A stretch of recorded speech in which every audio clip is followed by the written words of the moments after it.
Hey guys, welcome to another video. Thanks for joining me in this one. In this particular video, I'll be talking about the Frontier Airlines stock performance. Now, the reason why this is the focus of my subject for today is because I actually got a message from a subscriber of mine, and I'm going to read the message to you. The message was from Nishal Jeju Jose, I believe.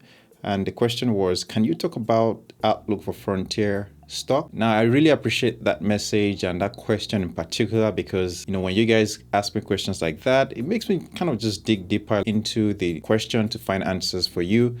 And of course, I don't know everything all, but I'm just going to tell you my own opinion about this company. Not necessarily about where the company is going in terms of hiring and things of that nature, but as it will apply to the stock performance is what I will be talking about. If you're new on my channel, my name is Stephen Ojo, and on this channel we'll talk about aviation and finance. So if you're interested in any of those, consider subscribing to the channel. And also if you find value in this video, please don't forget to hit a thumbs up. On March 23rd, 2021, Frontier Airlines went public. The stock price opened at a price of about $19. And I remember because I bought a few shares, it was actually filled at about $18.60. Now, the reason why I've decided to invest in this company personally is because I believe that in the short term or medium term, these airlines will perform well.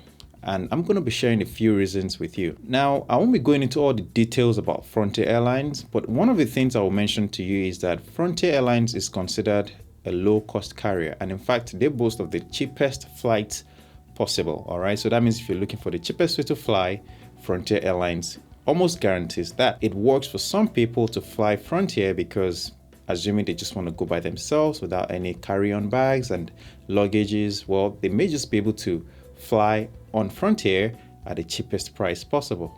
And of course, if you're going to fly maybe the most direct route without having to connect at a hub like most major airlines operate in the United States, well, Frontier Airlines do offer those type of flights as well. So there's a bit of flexibility as a passenger flying on Frontier. I've never actually flown on Frontier Airlines personally, but I've heard stories, both good and bad, just like any other airline out there. The point is what am I expecting from this stock?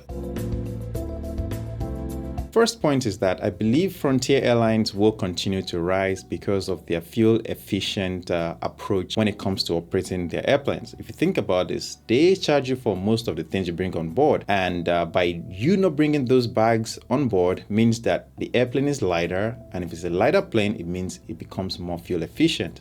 There's always a cost to carry bags or more weight on an airplane, and that cost comes with more fuel being consumed. So if the airplane is lighter, there's fuel savings. And according to their statistics, they're actually 43% more fuel efficient than major airlines in average, all the major airlines. And that number is, mind-blowing if you think about it, because fuel recently has started to pick up in price, jet fuel. And if that continues, you know that most major airlines are burning more fuel to get the work done, while Frontier is burning less fuel. And if that is the case, that means that they can actually save more money and they can actually return profit to their investors. The second one is about the conditions they're experiencing right now, this COVID situation. As we know that the United States, domestically, people are beginning to fly. Numbers are skyrocketing in terms of passenger load on airplanes.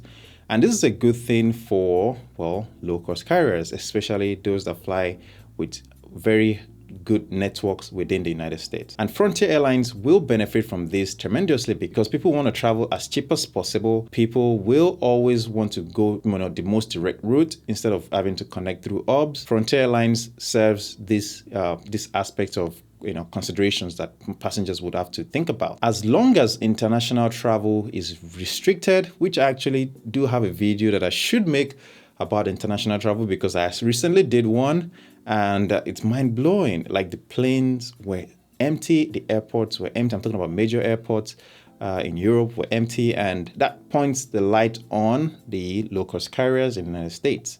And Frontier Airlines, like I said, will benefit from the fact that people still cannot go internationally as long as the restrictions within the states are not imposed. People will continue to fly within the states, and that means more money for low-cost carriers. The next reason why I believe Frontier Airlines stock will rise in the near to medium term is the fact that they're getting newer airplanes. They're actually getting the A321s. These airplanes come with very fuel efficient engines, so more fuel savings in the short term to medium term, considering the fuel prices that are skyrocketing right now. But also, they've actually implemented a new type of seating configuration that allows for about 30% less weight. That means that the seating design is actually lighter compared to the current fleet of airplanes that they have had for a while, which means that they will be saving more fuel.